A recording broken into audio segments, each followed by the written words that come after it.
Bueno, pues muchas cosas, Gabriela, gracias por tenerme otra vez en tu espacio. En primer lugar, muy importante es que pues este es un estudio científico. Entonces yo no diría que hay izquierda, derecha, respuestas, pues esto más bien es una metodología, como se sigue en muchos estudios, es decir, muchas veces queremos entender cómo va a votar la gente, cuánto consumen de cierto producto, y esos son los tipos de estudio que tenemos aquí. Es decir, pues sí, no tenemos el dato perfecto, pero con una metodología científica, probada, matemática, intentamos entender de qué tamaño son los cárteles en México, el tamaño de cada uno de ellos y el tamaño en conjunto. Ahora, ¿es una simulación? Bueno, sí, porque usamos una técnica matemática que se llama simular. Simular escenarios significa repetir con muchos parámetros, miles, de hecho, millones de veces en total, para entender dónde podría estar el número óptimo de personas que trabajan en un cártel, cómo se va a ver el país en unos 5 años, qué pasa si cambiamos una política o la otra. Entonces sí, efectivamente son simulaciones, pero hoy es una de las técnicas más poderosas. Simulamos ciudades, simulamos transportes, simulamos interacciones y en este estudio simulamos también cada uno de los cárteles que son activos en México. Ahora, parte de esta respuesta dice que los resultados que obtuviste son suposiciones falsas. Pues desafortunadamente no tengo otros datos. Esto más bien es un estudio científico en el que un criminólogo, una persona experta en crimen en México, como era Alejandro Jope, y un matemático trabajamos en un modelo que por supuesto todos los modelos parten de ciertas suposiciones, pero esas suposiciones pues ojalá fueran falsas. Lo que suponemos es que una parte de las muertes que vemos en el país son relacionadas al crimen organizado, lo cual me parece lógico.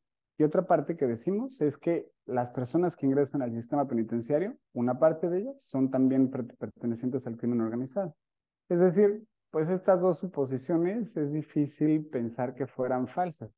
Ahora, nosotros llegamos a este número de 175,000 miembros en el crimen organizado.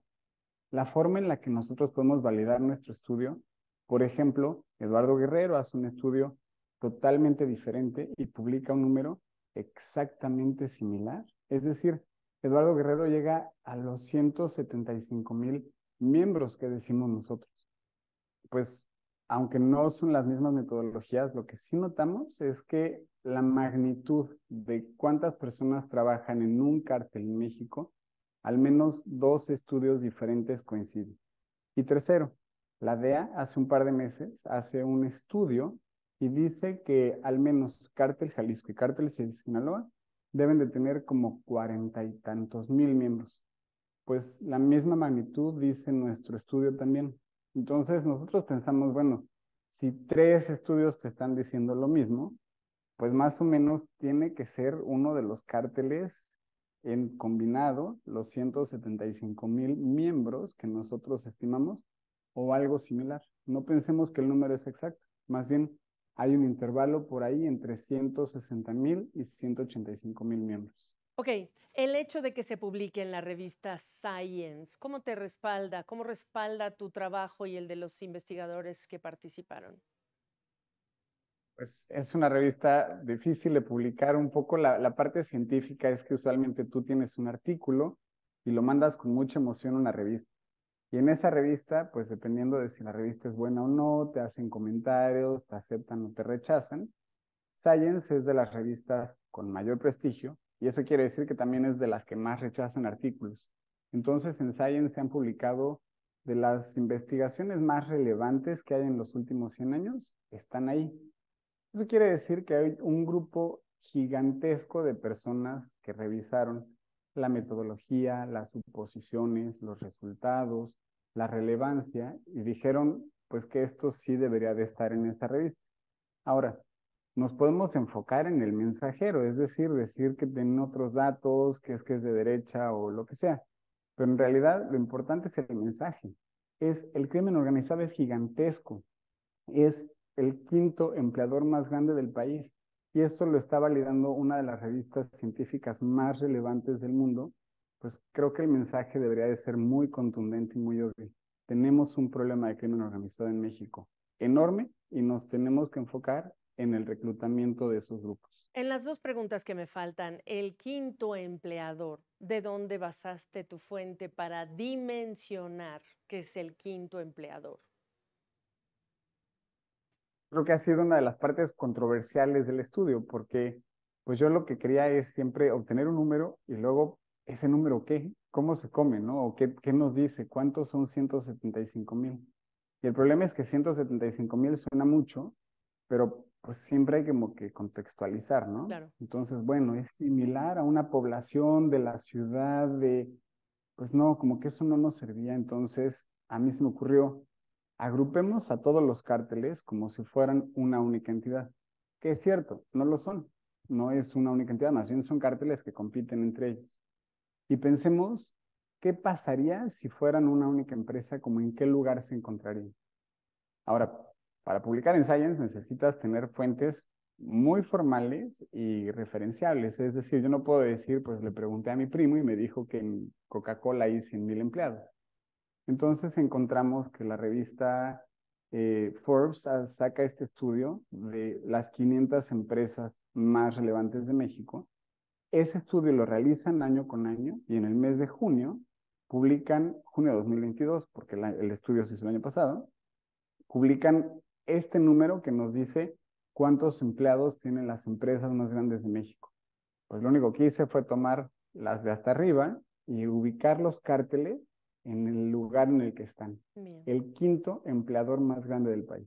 Debo decir y reiterar que el día que te contactamos, como solemos hacer aquí en esta empresa de información, contactamos al gobierno mexicano, pedirles una reacción en relación con tu estudio, con los hallazgos del estudio, si es que lo conocían o no. Nos dijeron que no, pero esperaron, porque después no nos dieron una respuesta, ni siquiera nos dieron un estimado oficial de las autoridades de cuánta gente ha reclutado el crimen organizado, los cárteles. Y no nos dieron respuesta y esperaron a una sesión en la que específicamente critican a la prensa sin dar una respuesta para recibir algo en relación con este estudio. ¿Qué te dice a ti esta manera de manejar este tema?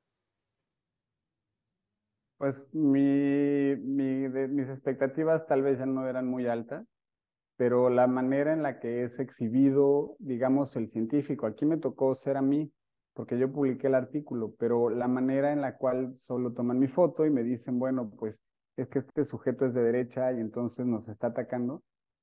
Y entré otra vez en la mañanera con quienes quieren las mentiras.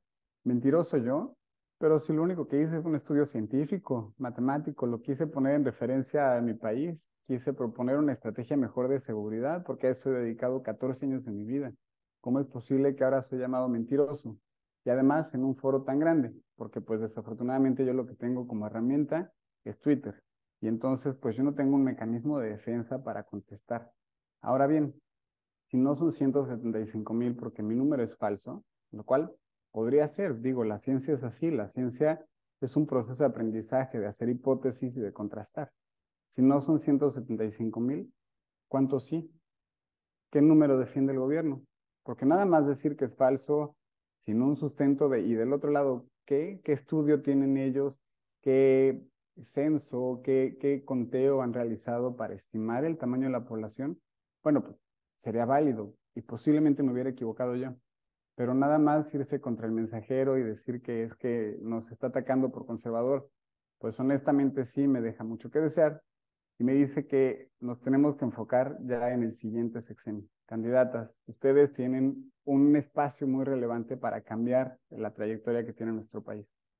Rafael, gracias nuevamente por tu tiempo. Buenas tardes.